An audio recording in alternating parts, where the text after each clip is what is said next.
Kita lanjut pada tahap selanjutnya. Setelah mengenal SPSS, kita akan mempelajari aplikasi pengolahan data yang nantinya dalam proses pengolahan data yang kita sudah pelajari sebelumnya, langsung kita aplikasikan dimulai dari editing, coding, processing, dan cleaning.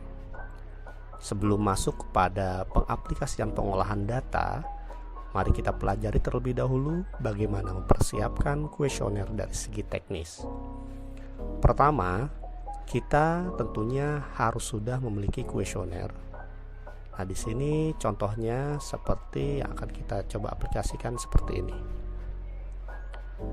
Kuesioner yang akan kita gunakan untuk contoh kali ini adalah kuesioner dengan judul Hubungan Pengetahuan dengan Perilaku Hidup Bersih dan Sehat di Kelurahan Z. Kuesioner tersebut akan mengukur dua variabel penelitian, yaitu variabel pengetahuan dan variabel perilaku. Kuesioner terdiri dari data demografi, soal pengetahuan, dan soal perilaku. Selanjutnya, yang kedua, kita harus memiliki lembar coding dari kuesioner tersebut. Lembar coding memuat kode-kode berupa angka yang menginformasikan data huruf yang akan diubah menjadi kode pada saat menginput data. Contohnya seperti ini. Lembar coding membantu kita dalam mengcoding dan pembuatan variabel di SPSS, sehingga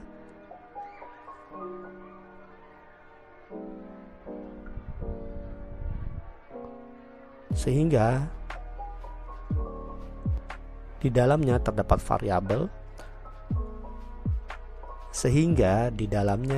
variabel, bentuk data, skala data, dan coding.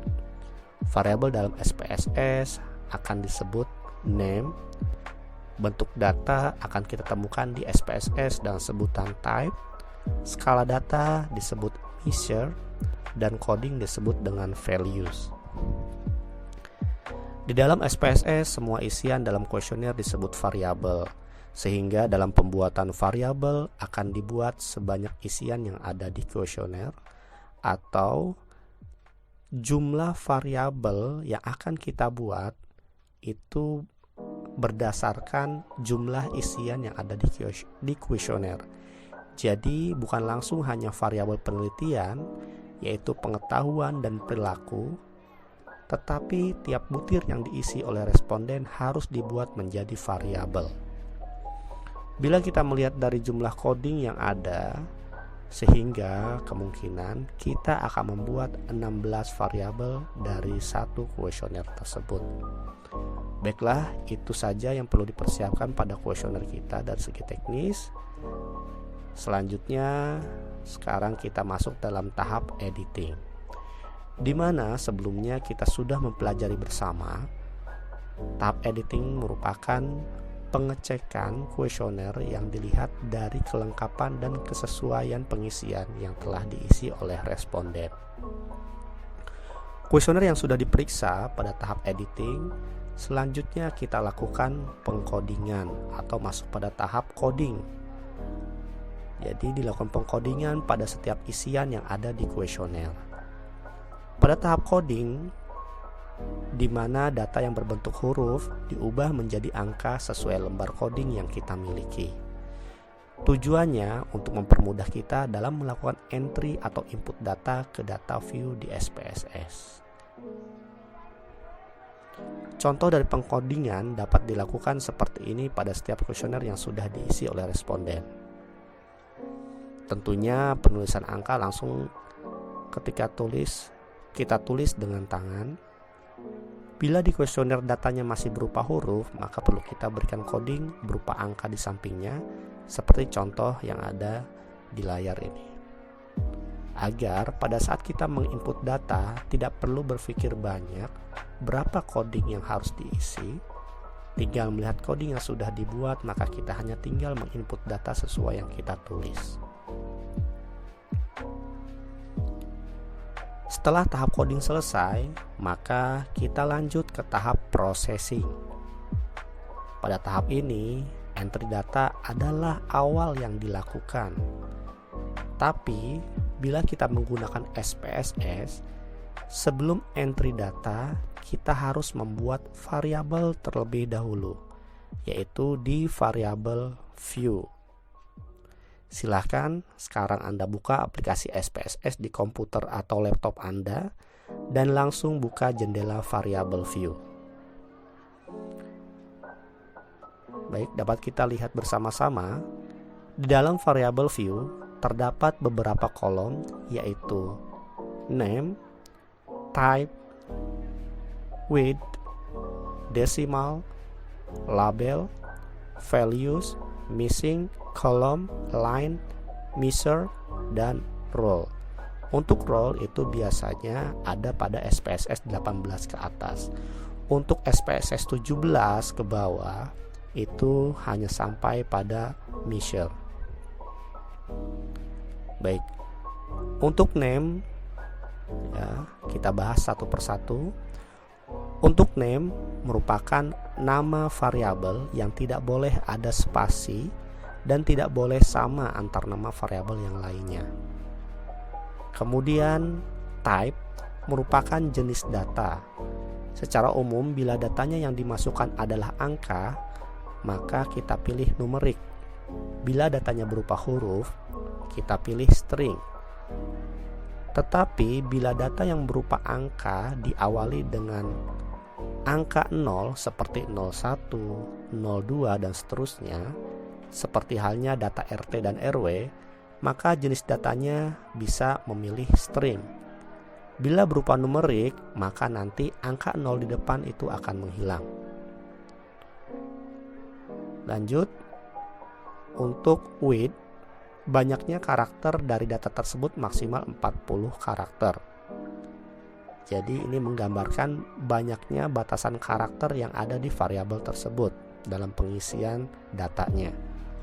Kemudian desimal menunjukkan jumlah angka desimal di belakang angka. Bila tidak ingin menunjukkan angka desimal, maka diketik 0. Kemudian label menunjukkan atau menjelaskan nama variabel. Kemudian value memberikan coding pada data berupa huruf yang nantinya akan kita bahas. Kemudian missing berfungsi pada saat ada responden yang tidak lengkap mengisi kuesioner sehingga dihilangkan hanya pada proses pengolahan, tetapi di data view tetap ada. Kemudian kolom yaitu menunjukkan lebar kolom yang tampil di data view. Semakin banyak, maka bila dilihat di data view maka semakin lebar kolomnya. Kemudian align yaitu rata teks kanan, kiri, tengah ya, atau rata kanan kiri. Kemudian measure yaitu skala ukur dari data variabel seperti nominal, ordinal, dan scale. Nah, untuk scale ini adalah untuk data interval atau rasio.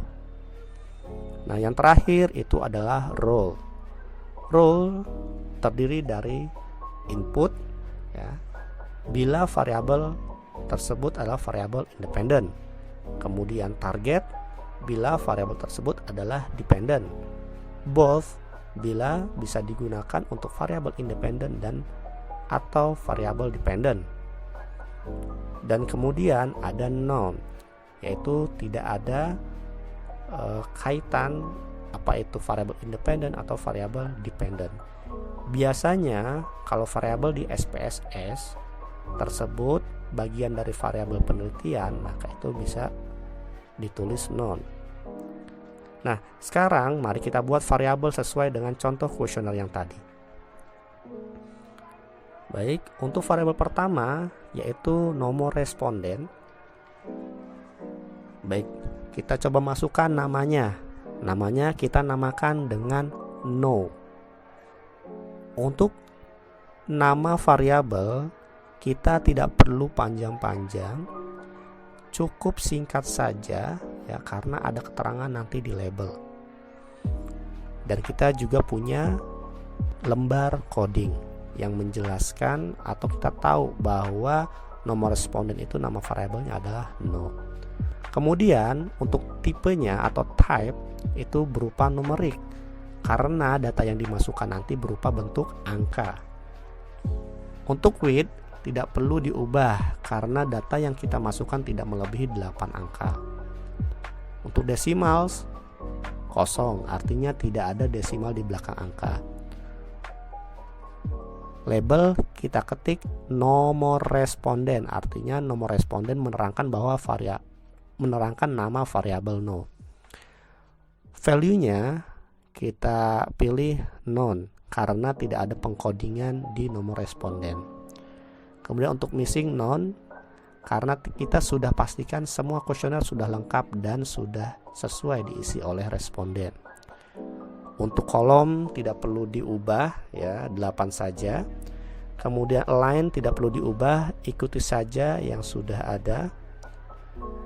Kemudian measure kita pilih nominal karena walaupun berupa angka, nomor responden hanya pembeda saja dari yang lain, tidak bernilai baik atau buruk bila lebih besar atau lebih kecil angkanya. Kemudian untuk role pilih none karena bukan variabel independen atau variabel dependent. Dan Anda bisa mengisi seterusnya, silahkan mengacu pada lembar coding. Nah, tetapi untuk selanjutnya saya akan coba memberikan contoh variabel yang datanya ada pengkodingan, yaitu contoh salah satunya adalah variabel pendidikan. Baik, untuk variabel pendidikan kita beri nama variabelnya itu didik. Untuk tipe numerik karena yang diinput itu bukan SD atau SMP, tetapi nanti kodenya atau angka codingnya ya berupa angka yang nanti akan kita contohkan di bagian value. Untuk width dan desimal samakan dengan sebelumnya ya, widthnya 8, desimalnya 0. Label diketik dengan pendidikan responden yang menerangkan nama variabel didik. Value kita klik sebelumnya ya. Value kita klik values ya. Kemudian muncul pop up seperti ini. Value ini adalah codingnya berupa angka, di mana nanti yang akan kita masukkan ke data view. Kemudian label adalah menerangkan dari coding atau angka tersebut.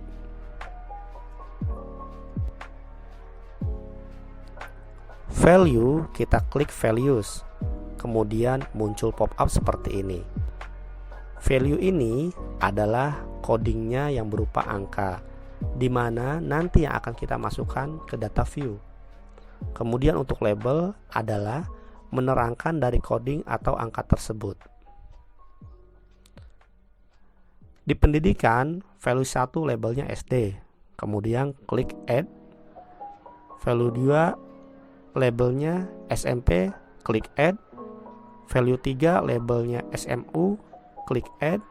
Value 4 labelnya PT, klik add. Jangan lupa, jangan langsung diklik OK. Pastikan semua sudah masuk di sini. Label untuk 1 SD, 2 SMP, 3 SMU, dan 4 PT. Kalau sudah semua, klik OK. Untuk missing dan role silahkan disesuaikan dengan yang seharusnya. Bila sudah lengkap semua dalam pembuatan variabel, maka kita sekarang sudah bisa menginput atau mengentry data di data view. Lihat contoh entry data yang sudah tersedia untuk menginput data sesuai contoh tersebut. Setelah data di entry